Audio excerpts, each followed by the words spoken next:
ہمارے گھر کے قریب ایک تقریباً 60 سالہ بوڑھا آدمی اپنی جوان اور خوبصورت بیٹی کے ساتھ کرائے کے مکان میں رہتا تھا۔ اس کی بیوی کا انتقال ہو چکا تھا اور اس کا کوئی بیٹا بھی نہیں تھا۔ اس کی بیٹی بہت خوبصورت تھی اور اس کی شادی کی عمر ہو چکی تھی۔ جو بھی اس لڑکی کا رشتہ مانگنے آتا وہ بوڑھا آدمی اسے دھکے دے کر گھر سے نکال دیتا۔ وہ اپنی بیٹی کے معاملے میں بہت زیادہ حساس تھا اور کبھی بھی گھر کا دروازہ کھلا نہیں چھوڑتا تھا۔ میں اکثر اس باپ بیٹی کو دیکھتی تو میرا دل چاہتا کہ جا کر اس لڑکی سے بات کروں۔ ایک دن میں نے اپنی امی سے کہا، امی مجھے لگتا ہے کہ مجھے ساتھ والے گھر میں رہنے والی رمشا سے ملنا چاہیے۔ بیچاری اکیلی ہے اور اس کا بوڑھا باپ اسے ہر وقت گھر میں بند رکھتا ہے۔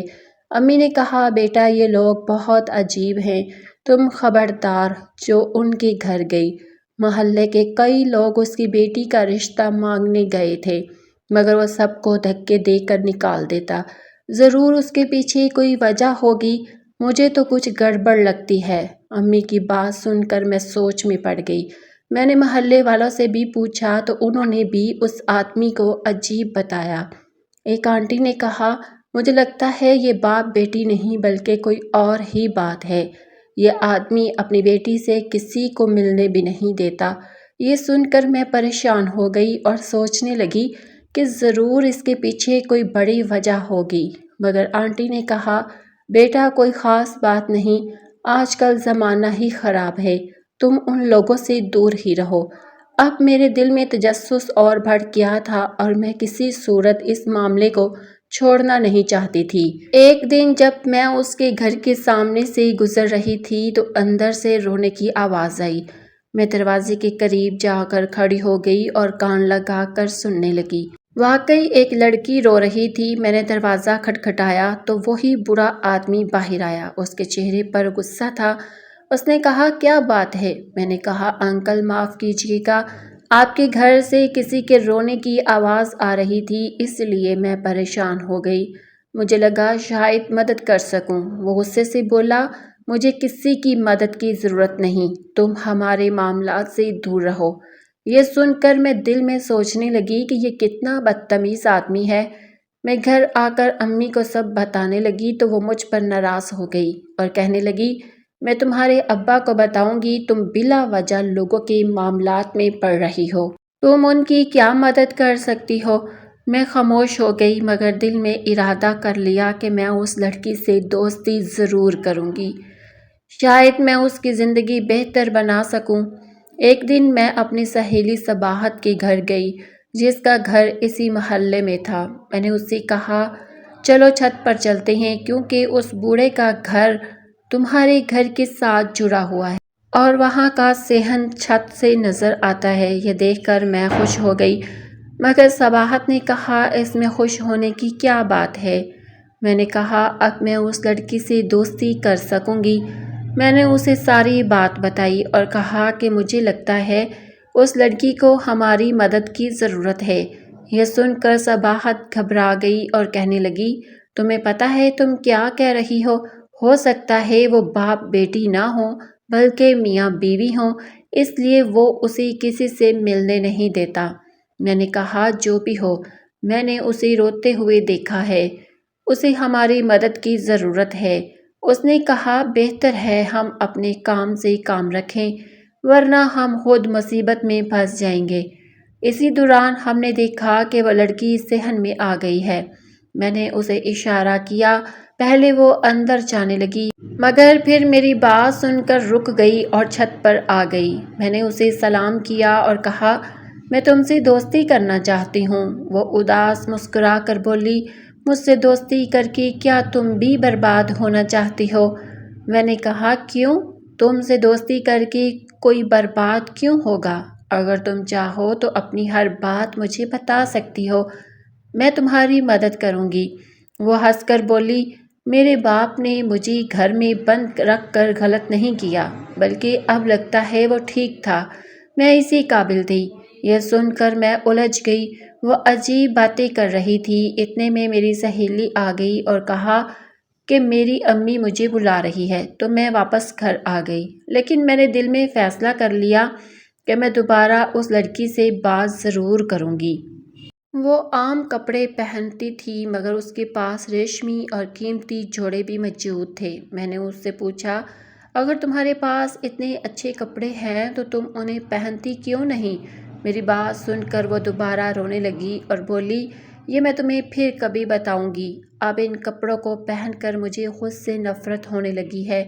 اگر تم چاہو تو یہ لے جاؤ، تم پر بہت اچھے لگیں گے۔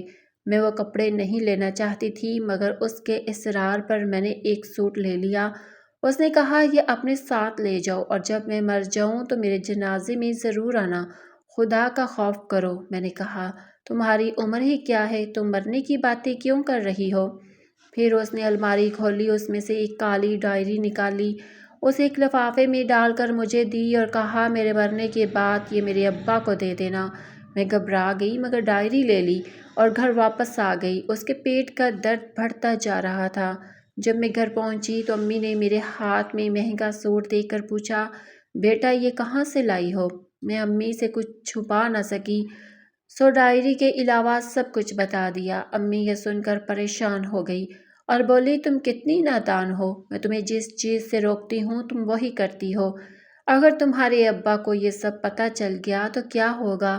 اگر کل اس لڑکی کے ساتھ کچھ ہو گیا تو تم کیا کرو گی؟ وہ تو ویسے ہی مرنے کی باتیں کر رہی ہے۔ میں نے کہا، امی آپ بہت خود غرض ہیں۔ یہ سن کر امی نے مجھ پر سخت پابندی لگا دی کہ میں دوبارہ اس کے گھر کے قریب بھی نہ جاؤں۔